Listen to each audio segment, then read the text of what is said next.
When people think of the Great War, they think of the Western Front and the trench warfare that plagued it.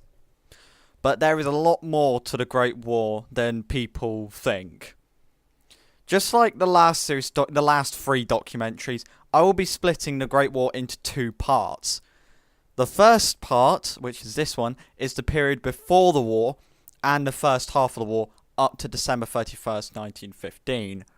The second part, which will come out 2 weeks from now, will be from the 1st of January 1916 until the end of the war and the consequences that followed it. So, without further diversion, let's begin. Europe at the beginning of the 20th century was a continent of empires, alliances, and hatred towards other empires. The main powers of Europe were the British Empire, the French Empire, Italian Empire, German Empire, Austro-Hungarian Empire, Ottoman Empire, and Russian Empire. All of which either had an alliance or reason to hate another. These will be listed now. The Germans and the French were at each other's throats since the end of the Franco-Prussian War. In 1870, Otto von Bismarck provoked the French into declaring war on them. Well, on what was the North German Confederation, allowing the southern Germanic states to unite to form the German Empire. They would not have united if Germany had been the aggressors. The German Empire had practically won the war after the Battle of Sedan. The war continued on after that, but the French were pretty much decimated with the capture of Napoleon III. When the Prussians finally won the war in 1871, they demanded the region of Alsace-Lorraine from the French, making the two countries hate each other for the next 40 years. Now, the German Empire knew that the Royal Navy of the British Empire would be a match if a war started. So they decided to enact a sort of arms race with the British to see who could build the biggest and most powerful navy. Now, the Italian Empire and the German Empire were very similar. A lot of ethnic states finally united through wars of unification. They'd both united in the 1870s, coincidentally. The Ottoman Empire had been on a very, very slow downfall since the Siege of Vienna in the 17th century. The Austro-Hungarian Empire saw the Austrian Empire share its power with the Hungarians, hence adding the Hungarian part to the empire in 1867. But the empire was absolutely plagued with multiple nationalities and the wanting of independent countries. Now, the final one is the Russian Empire, which had suffered through the Crimean, the Russo-Japanese Wars, and the 1905 Revolution, along with helping the Balkans gain independence. All of Europe was in a dangerous situation, and Otto von Bismarck, the former German Chancellor, said it perfectly. He said, and I quote, "Europe is a powder keg, and the leaders are smoking cigars near it." He also said, and I also quote, "Some damn foolish thing in the Balkans will set it off," meaning that a massive global conflict like the 7 Years' War would begin due to actions in the Balkans. Now, these were said to Kaiser Wilhelm II of Germany on their last meeting in 1898, when relations broke down with them. Now, the alliances in Europe were few. By few, I mean only two. The German Empire and the Austro-Hungarian Empire, plus the Italian Empire, were part of the Central Powers due to them being in Central Europe. The French and the Russian empires were part of the Entente Alliance. Britain would join later. Now, by 1914, tensions were rising. They'd been rising for the past 40, 50 years. With the Ottomans pushed out of Europe and the Italian colonization of Libya in 1910, something had to happen soon. Something had to light the spark. And it would come at the city of Sarajevo in the Austro-Hungarian Empire, modern-day Bosnia and Herzegovina. The Archduke Franz Ferdinand, next in line to the Austro-Hungarian throne, had planned a visit to Sarajevo to greet the people and sort of just a parade, I guess. Now, a nationalist Serbian group called Free Serbia wanted the independence of Serbia. Well, Serbia was already independent, but they also wanted the destruction of the Austro-Hungarian Empire. Since this is the year 1914, it's only right to publish the route of the visit in the newspapers to maximise the amount of spectators present. This made it easy for Free Serbia to plan their assassination attempts. Bear in mind, this group had no people that were over the age of 20 years old. So they were all teens, they were all amateurs. But the day had come, June 28th, which in fair share was probably a bad day due to it being a national day in Serbian history, which was the Battle of Kosovo.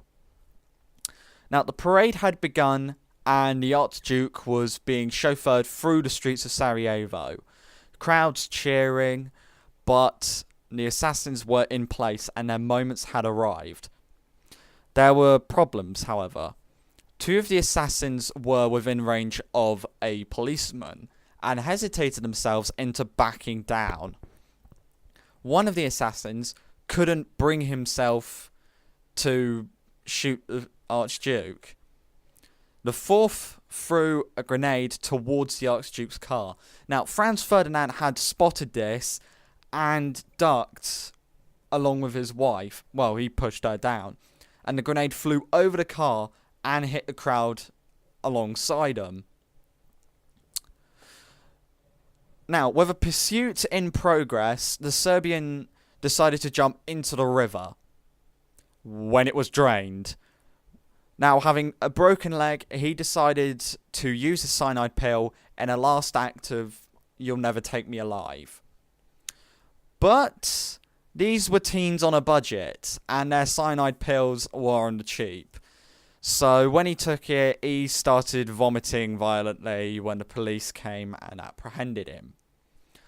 The fifth saw that the opportunity had been lost and went to grieve and just enjoy what he had. Now, in today's society, the Archduke would be escorted out of the country in the quickest way possible. But this is 1914, and the Archduke wanted to visit the injured people in hospital to see how they were doing and offer support. So he and his wife went back in the open-top car onto the streets of Sarajevo.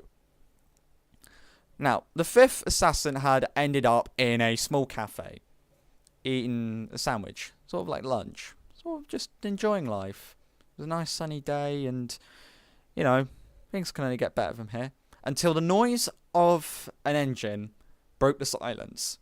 The Archduke's car had stalled less than 10 feet from the assassin after the chauffeur, who, bear in mind, is the Archduke's personal chauffeur, took a wrong turn down a street. The assassin, which was called Gavrilo Princip, for those who haven't worked it out, saw the opportunity and shot 3 to 5 bullets at the Archduke and his wife. The Archduke's last breaths were spent praying for his wife Sophia, which had died instantly. The Archduke then proceeded to collapse and die, with the police wrestling Gavrilo and sent him into the slammer. The Austro-Hungarian government knew that it wasn't just a group of nationalists. They believed that the Serbian government had planned this and that the Serbians were to blame, which they might have, depending on who you ask. Now, the Serbian government stressed heavily that they were not involved any way, shape or form in the assassination, but that wouldn't settle the Austrian government. Now, this period between the Archduke's assassination and the declaration of war is called the July Crisis, a period of where advisors are sent between and from countries, and governments are trying to decide whether to declare war or not. Now, the Russian Empire had a defense pact with Serbia. So, if the Austro-Hungarians declared war on Serbia, then Russia would declare war on the Austro-Hungarians. By July 28th, the decisions had been made, and the demands were finally sent to Serbia. They agreed to 90% of them, but Austria-Hungary wanted 100% agreement with the demands, otherwise war would happen. And this ultimately led to Austria-Hungary officially declaring war on Serbia. Now, this led to the Russian Empire declaring war on Austria-Hungary, keeping to the defense pact. Germany had given Austria the blank check, sort of like the Americans in Vietnam, which allowed them to give as much military aid to Austria-Hungary as they needed. France saw this opportunity to help their ally, who was Russia, and declared war on Germany. Now, France called Britain to aid them, but Britain didn't really see the point in getting into a war just yet, so they stayed out of it. World War I had begun. The German Empire knew that they would have to fight a war on two fronts if war did come, and so they concocted a plan to win the war. France had conveniently constructed a line of forts on the Franco-German border, making a direct assault suicidal. So Germany used their Schlieffen Plan, a plan made in 1905, which was outdated then. It saw the Germans invade through Belgium and Luxembourg and invaded through the north of France. Now, when the invasion got underway, the Germans hoped that the Belgians would just allow them to move 750,000 troops through Belgium with no consequences. But they didn't just let them walk through. They resisted, and they resisted hard. Now, the British saw the invasion of Belgium as a violation of Belgian sovereignty. Now, Britain had signed a defensive pact and guaranteed the independence of Belgium after the United Kingdom of the Netherlands had dissolved. This is what drew the United Kingdom into the war, and what sent the BEF over to France. The Germans continued to pour their 750,000 troops into northern France, and they clashed with the French and the British at the First Battle of the Marne in August 1914. This saw the Allied victory, and the Germans dug in, well, obviously retreating, because a gap had opened up in the line. If a gap opens up, you go for it. So the Germans had to pull back and decided to enforce a defensive doctrine on their high ground. Now, the British and the French saw that being in the open wasn't a good idea, so they constructed their own trench networks. And this would begin the race to the sea, well, the North Sea, to see who could grab as much land while digging their trench networks as possible. And by the end of the race, the trench network stretched 750 kilometres from the North Sea all the way down to Switzerland. And the front lines would barely change until summer of 1918. Now, the reason that the Schlieffen Plan was made was because Russia's a big country. We all know it. And for them to mobilise, they suggested 6 weeks. But when they mobilised a lot earlier than expected, then Germany advised the Austro-Hungarians to sort of take care of it until France was dealt with. This, however, didn't go to plan with the Austro-Hungarians being pushed back. Now, the Russians had actually made a plan for when war broke out in Europe. Their initial plan was to send 4 armies to the German border, more than enough to cripple them. But when the Austro-Hungarian Empire came into account, then they decided, oh wait, they're a big threat, And so they divided it. So 2 armies to the German border, 2 armies to the Austro-Hungarian border. This war would encompass 3 or 4 continents, depending on who you ask.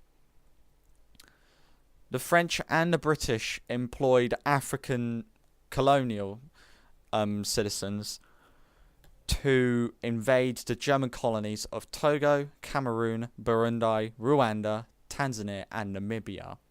These would not be left without a high number of casualties. The Australians would take the German colonies of North Papua New Guinea, the Bismarck Archipelago, and Nauru.